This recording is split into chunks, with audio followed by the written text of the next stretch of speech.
الحمد لله إن الحمد لله نحمده ونستعينه ونستغفره فنعوذ بالله من شرور أنفسنا ومن سيئات أعمالنا من يهده الله فلا مضل له ومن يضلله فلا هادي له وأشهد أن لا إله إلا الله وحده لا شريك له وأشهد أن محمدا عبده ورسوله أرسله بالحق بشيرا ونذيرا وداعيا إلى الله بإذنه وسراجا منيرا وبشر المؤمنين بأن لهم من الله فضلا عظيما فإن خير الحديث كتاب الله وخير الهدي هدي محمد صلى الله عليه وسلم وشر الأمور محدثاتها وكل محدثة بدعة وكل بدعة ضلالة وكل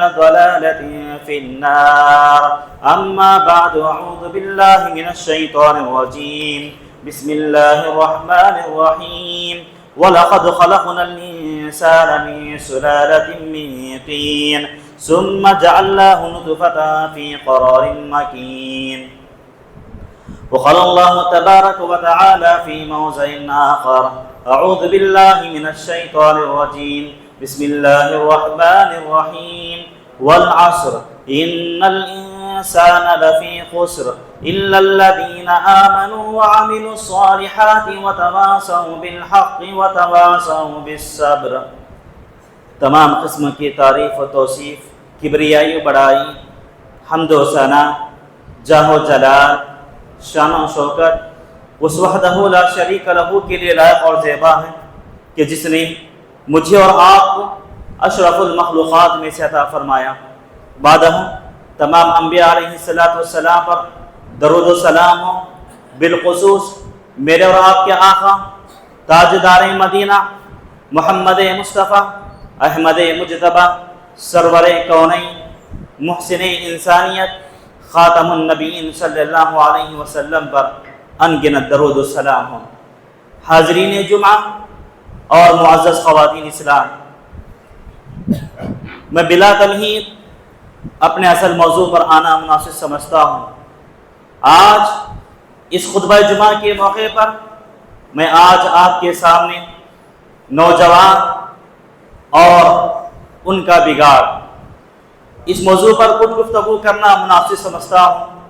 دعا کرتا ہوں کہ اللہ رب العالمین کہنے والے کو اور سننے والوں کو قرآن و حدیث کی باتیں جو سنتے ہیں، جو کہتے ہیں، ان پر عمل کی توفیق عطا فرمائیں۔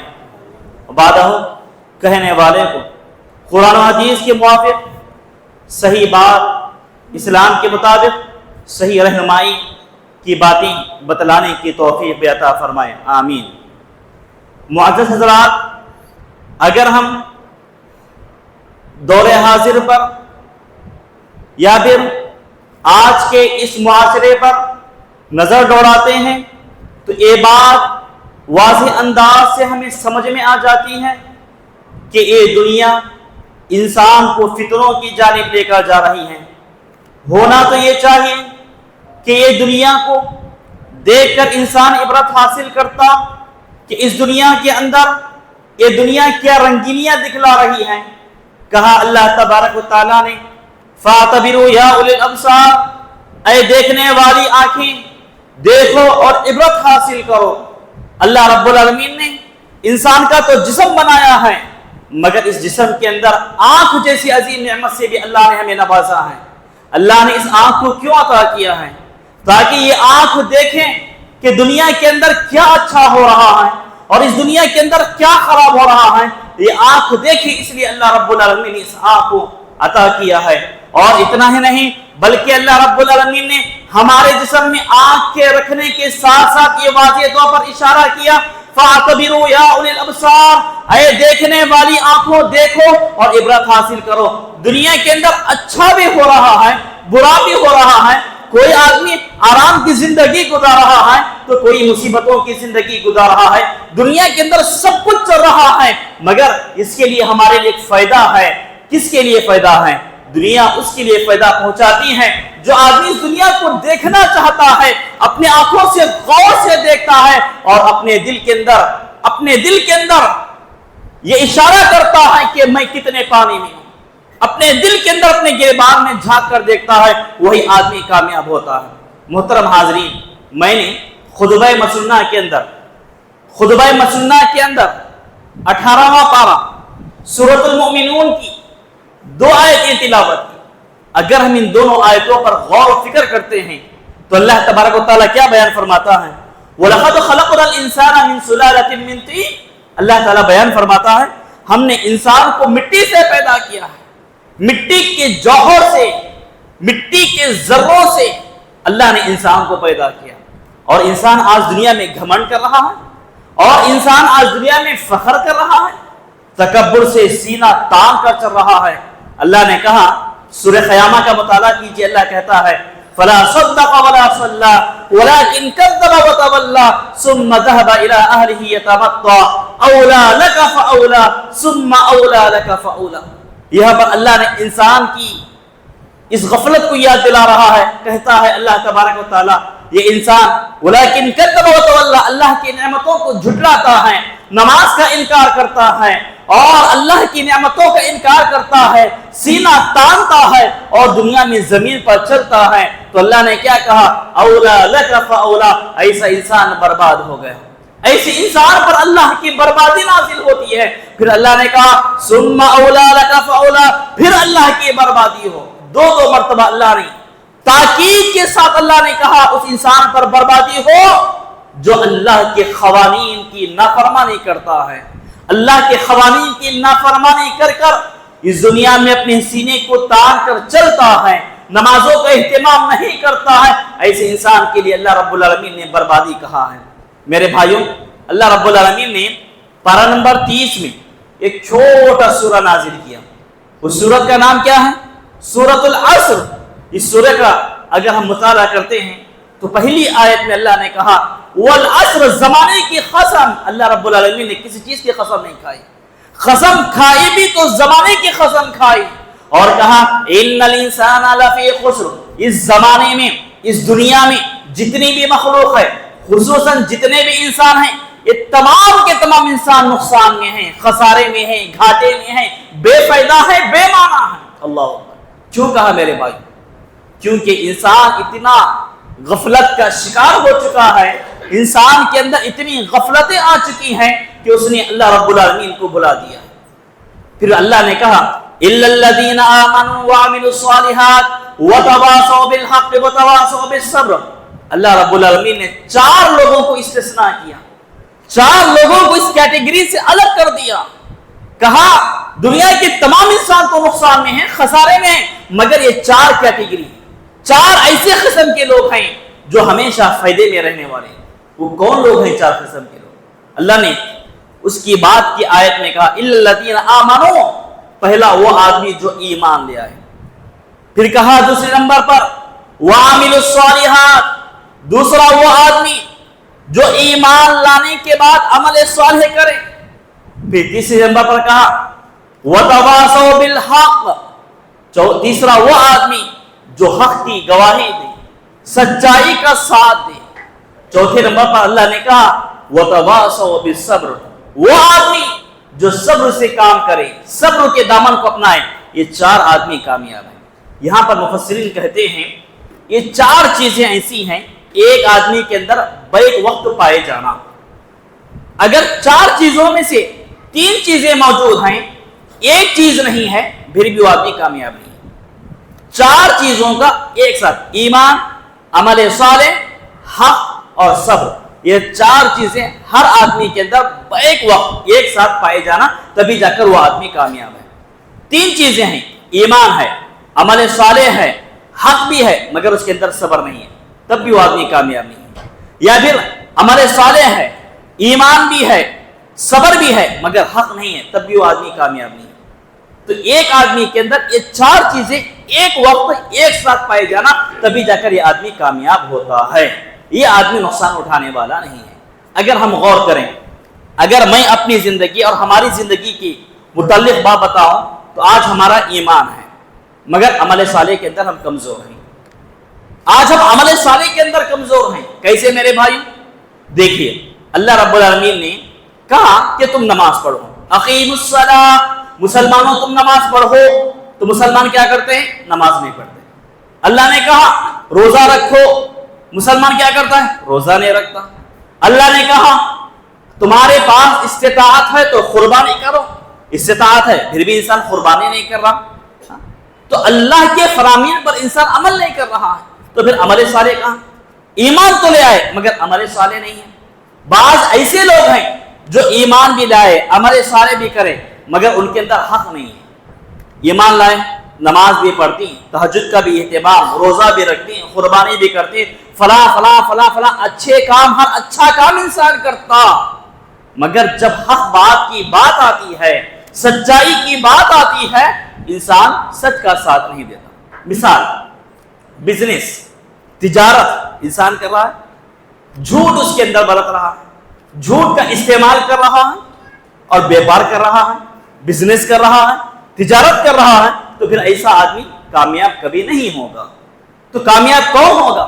جو اپنی تجارت کو، اپنے بزنس کو صحیح معنوں میں استعمال کرے، جس کے اندر جھوٹ شامل نہ ہو۔ آج ہمارا کیا ہے معاملہ؟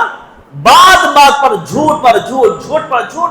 اتنا ہی نہیں بلکہ بزنس کے اندر آج دھوکہ بہت زیادہ دیا جا رہا ہے، حد سے زیادہ دھوکہ بزنس کے اندر ہو رہا ہے۔ اسی کے متعلق اللہ کے رسول صلی اللہ علیہ وسلم نے بیان فرمایا، من غشنا فلیس منا، جو دھوکہ دے گا وہ ہم میں سے نہیں ہے، جو دھوکہ دے گا وہ ہم میں سے نہیں ہے۔ یعنی مطلب کیا ہے؟ اللہ کے رسول کا بیان ہے، اللہ کے رسول کا اشارہ اس بات پر ہے، دھوکہ دینے والا مسلمان ہو نہیں سکتا۔ اللہ اکبر، پتہ یہ چلا مسلمان دھوکہ نہیں دیتا، مسلمان کبھی کسی کو دھوکہ نہیں دیتا میرے بھائیوں، مسلمان کبھی جھوٹ نہیں بولتا۔ آج ہمارا بزنس بھی دھوکے پر مشتمل ہے، جھوٹ پر مشتمل ہے۔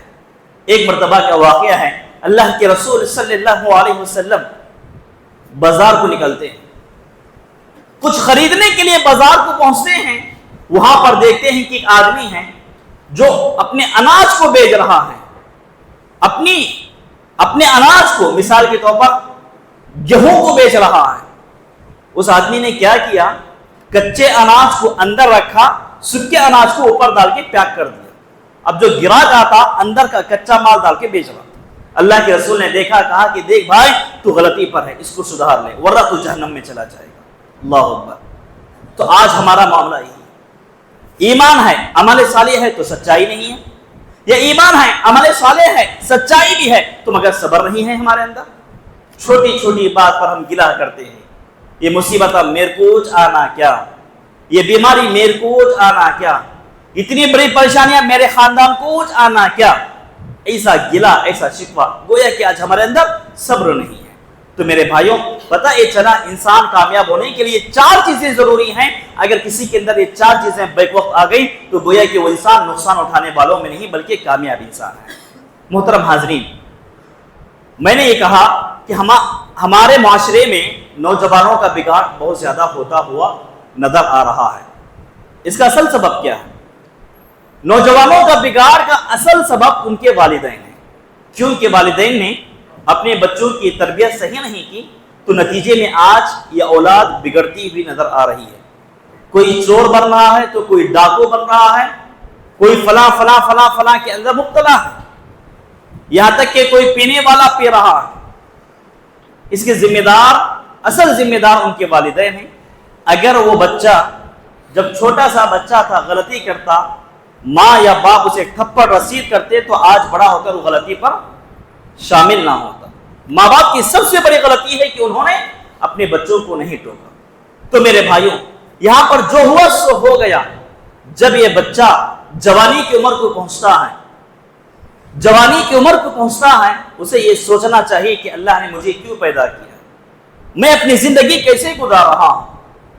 اور اس نوجوان کو یہ سوچنا چاہیے کہ ہر نماز میں ہر رکعات میں اللہ سے دعا کر رہا ہے، اہدنا الصراط المستقیم، اے اللہ تو مجھے سیدھے راستے پر چلا۔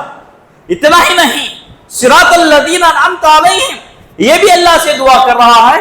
اتنا ہی نہیں، غیر المغضوب علیہم ولا الضالین، یہ بھی اللہ تعالیٰ سے دعا کر رہا ہے۔ اس نوجوان کو سوچنا چاہیے کہ میں اللہ سے دعا کر رہا ہوں مگر میرا راستہ کیسے گزر رہا ہے۔ میرے بھائیوں اسی لیے اللہ رب العالمین نے ایسے نوجوانوں کو جو اپنی جوانی کو غلط راستوں پر لگائے ہوئے ہیں، اپنی جوانی کو غلط طریقوں سے گزار رہے ہیں، ایسے انسان کے لیے اللہ رب العالمین نے کہا ثم خلقنا علقۃ، اللہ نے کہا کیا تو اللہ رب العالمین کو اس نعمت کو یاد نہیں کر سکتا؟ جب تو ماں کے پیٹ میں تھا تو کیسے تھا؟ ایک غلیظ نطفے سے میں نے تجھے پیدا کیا، اتنا حقیر نطفہ کہ میں نے تجھے بنایا، پھر تو بڑا ہو کر اپنے آپ پر کیوں گھمنڈ کر رہا ہے؟ تیرے اندر یہ فخر کیوں آیا ہوا ہے؟ اسی بات کی طرف اللہ تعالیٰ اشارہ کر رہا ہے۔ کہا اللہ تعالیٰ نے وَلَقَدْ خَلَقْنَا الْإِنسَانَ مِنْ سُلَالَةٍ مِنْ طِينٍ ثُمَّ جَعَلْنَاهُ نُطْفَةً فِي قَرَارٍ مَكِينٍ۔ اللہ تعالیٰ کہتا ہے ہم نے انسان کو مٹی کے جوہر سے پیدا کیا، ہم نے اسے نطفہ بنا کر محفوظ جگہ میں قرار پایا۔ پھر اس کے بعد اللہ رب العالمین نے مزید بیان فرمایا ثم خلقنا النطفة علقة فخلقنا العلقة مضغة فخلقنا المضغة عظاما فكسونا العظام لحما۔ اللہ رب العالمین نے انسان کی زندگی کے مراحل کو بتلایا کہ وہ ماں کے پیٹ میں کیسے پالا، کتنے مراحل سے گزرا، کتنے مہینوں کے بعد نطفہ ٹھہرا، پھر اس کے بعد اللہ رب العالمین نے اس کی ہڈیاں بنائی، اس ہڈی پر چمڑا چڑھایا، پھر اس کے جسم کے تمام اعضاء، ہاتھ، پیر، آنکھ، ناک، کان، سر، بھیجا، دل، تمام چیزیں اللہ رب العالمین نے ایک کے بعد دیگرے بڑھاتا گیا، ایک کے بعد دیگرے چیزوں کو چڑھاتا گیا، اور پھر اس کے بعد اللہ رب العالمین نے اس انسان کو 9 مہینے تک ماں کے پیٹ میں رکھا۔ جب وہ انسان 9 مہینے کے بعد چھوٹے سے بچے کی شکل میں جب دنیا میں آتا ہے، آنکھ کھول کر دیکھتا ہے، دنیا کو دیکھ سکتا ہے، کان سے سن سکتا ہے، ناک سے سونگھ سکتا ہے، منہ سے بول سکتا ہے، پیر سے چل سکتا ہے، ہاتھ سے کام کر سکتا ہے، اتنا سب کچھ اللہ رب العالمین نے انسان کو عطا کیا ہے۔ پھر یہ انسان کس بات پر گھمنڈ کر رہا ہے؟ پھر یہ انسان کس بات پر گھمنڈ کر رہا ہے؟ وہ اللہ رب العالمین کو کیوں یاد نہیں کر رہا ہے؟ یاد رکھیے میرے بھائیوں، پھر اللہ رب العالمین نے قرآن مجید میں بیان فرمایا اللہ رب العالمین ایسے انسان کی مدد کرے گا جو اللہ رب العالمین کی مدد کرتے ہیں۔ اللہ رب العالمین ایسے انسان کی مدد کرے گا جو اللہ کی مدد کرتے ہیں۔ اب یہاں پر سوال یہ پیدا ہوتا ہے کہ اللہ کی مدد کیسے کریں؟ میرے بھائیو، اللہ کی مدد کا مطلب یہ نہیں نعوذ باللہ کیا اللہ تعالیٰ کو ہماری مدد کی ضرورت ہے، کیا اللہ تعالیٰ محتاج ہے؟ نعوذ باللہ ایسا نہیں ہے۔ اللہ کی مدد کا مطلب یہ ہے اللہ رب العالمین نے جو فرامین نازل کیا ہے ہم ان فرامین پر کہاں تک عمل کر رہے ہیں، یہ اصل مقصد ہے۔ مگر افسوس یہ ہے اللہ کے فرامین کو ہم جانتے ہیں، اللہ کے احکامات کو ہم جانتے ہیں، مگر عمل نہیں کرتے۔ وہی رفتار بے ڈھنگی جو پہلے تھی سو اب بھی ہے۔ پہلے نماز نہیں پڑھ رہے تھے، اب بھی نماز نہیں پڑھے۔ ابھی عید قربان سے ہم فارغ ہوئے، 4 دن ہوا عید سے فارغ ہوئے۔ عید کے دن صبح کی نماز جب پڑھائی گئی مسجد بھری ہوئی نظر آئی، وہیں پر عید کے دن جب ظہر کی نماز پڑھائی گئی صرف 4 صف لوگ۔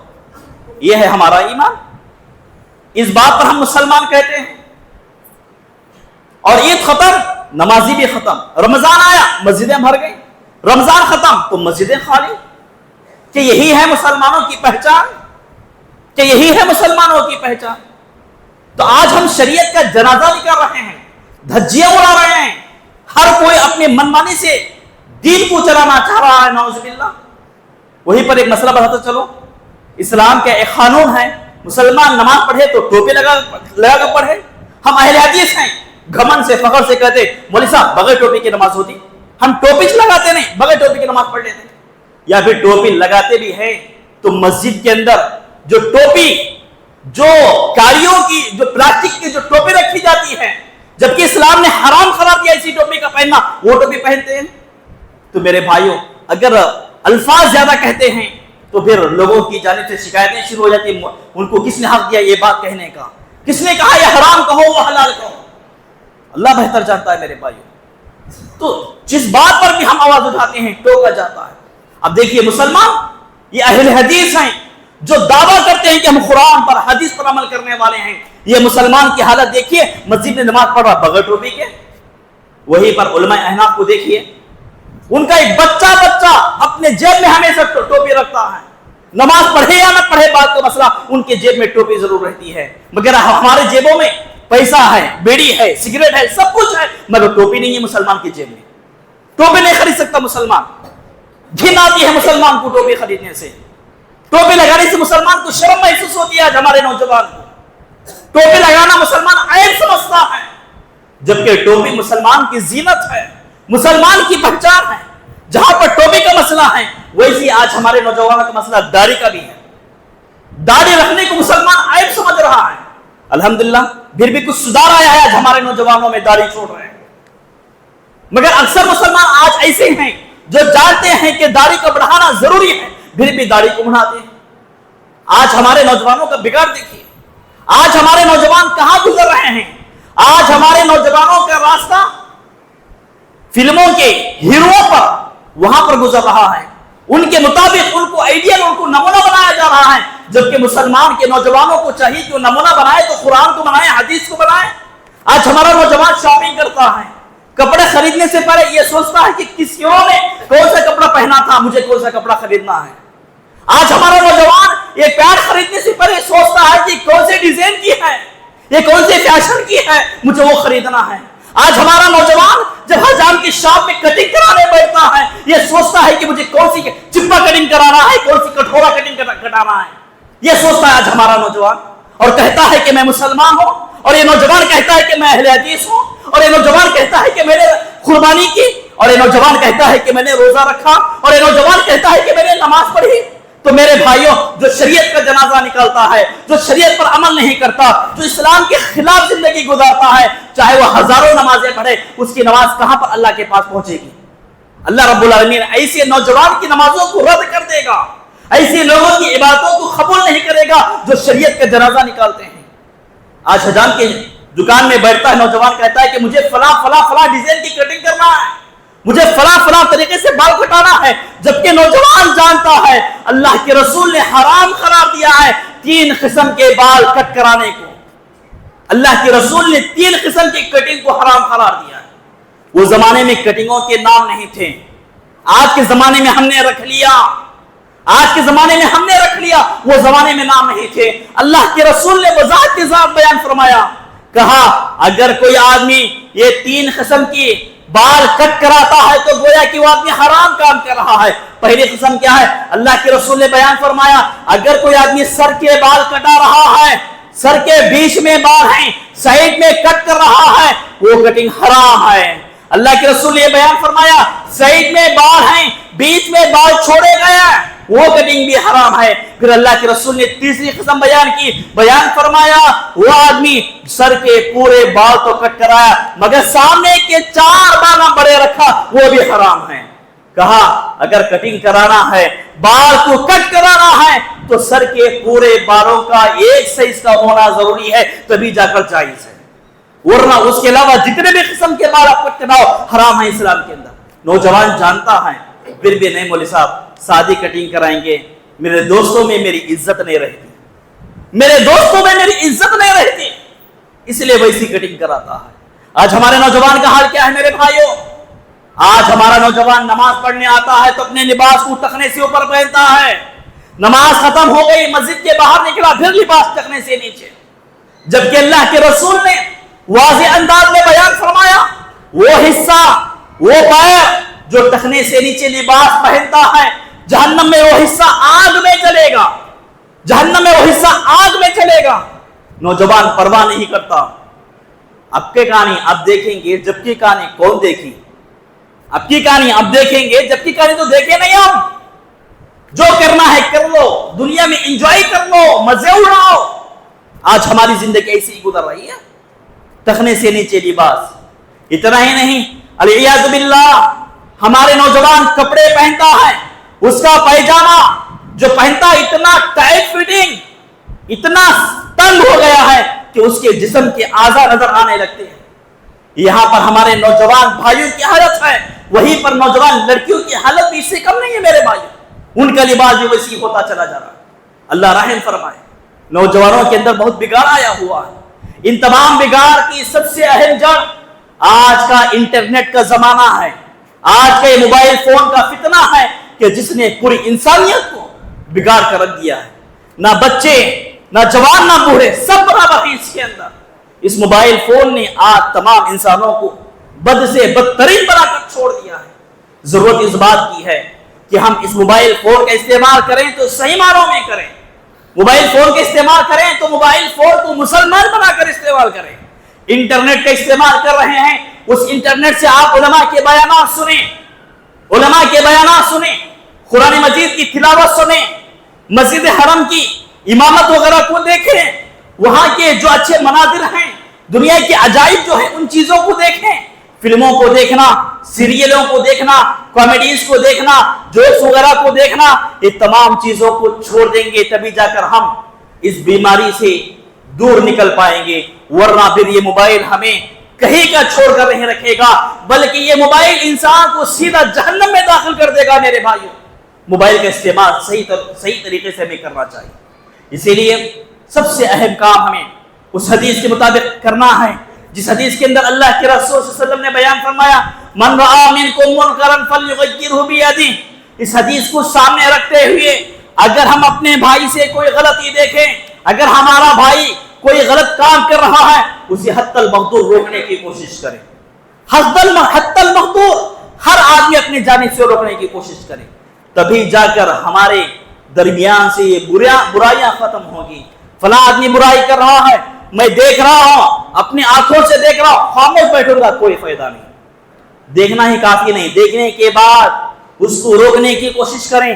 اگر ہم روک نہیں سکتے، اس کے سرپرستوں کے پاس جائیں، کہیں کہ دیکھو تمہارا بچہ فلاں برائی کے اندر یا فلاں غلط کام میں یا فلاں چیز کے اندر خراب ہوتا جا رہا ہے، بگڑتا ہوا جا رہا ہے، آپ اپنے بچے کو سمجھائیں۔ بہرحال ہر حال میں انسان کو آپس میں ایک دوسروں کو نصیحت کرنے کی ضرورت ہے، سدھار کی باتیں بتلانے کی ضرورت ہے۔ اور میرے بھائیوں، ایک آخری بات بتا کر اپنی بات ختم کرنا چاہتا ہوں۔ پہلا کام نوجوانوں کو سدھارنے کے لیے موبائل فون کو چھوڑ دینا ہے۔ دوسرا کام موبائل کو چھوڑنے کے ساتھ ساتھ نمازوں کا خصوصاً اہتمام کرنا ہے، کیونکہ اللہ کے رسول صلی اللہ علیہ وسلم بیان فرماتے ہیں جب انسان نماز پڑھتا ہے تو یہ نماز انسان کو برائیوں سے، فحاشیوں سے روک دیتی ہے۔ اللہ تعالیٰ نے کہا قرآن مجید کے اندر اگر ہم مطالعہ کرتے ہیں تو اللہ تعالیٰ بیان فرماتا ہے کہ نماز انسان کو فحاشیت سے، منکرات سے روکتی ہے۔ اتنا ہی نہیں بلکہ اللہ کے رسول صلی اللہ علیہ وسلم نے بیان فرمایا، نماز کے متعلق اللہ کے رسول صلی اللہ علیہ وسلم نے بیان فرمایا، مفتاح الجنت الصلاۃ، یہ نماز کی کنجی کیا ہے؟ مفتاح الجنت، جنت کی کنجی نماز کے ذریعے حاصل کی جا سکتی ہے۔ بغیر چابی کے تالا کھولا نہیں جا سکتا، نماز کے بغیر جنت پانا ناممکن ہے، نماز کے بغیر جنت پانا ناممکن ہے۔ یہ انسان جو غفلت میں ہے، ہم کبھی کبھی پڑھ لیں گے، چلے گا نہیں چلے گا میرے بھائیوں، ایک ایک نماز کا حصہ ہمیں دینا ہوگا۔ اتنا ہی نہیں بلکہ اللہ کے رسول نے یہ بھی بیان فرمایا، جعلت قرۃ عینی الصلاۃ، اللہ کے رسول بیان فرماتے ہیں نماز میں میری آنکھوں کی ٹھنڈک رکھ دی گئی ہے۔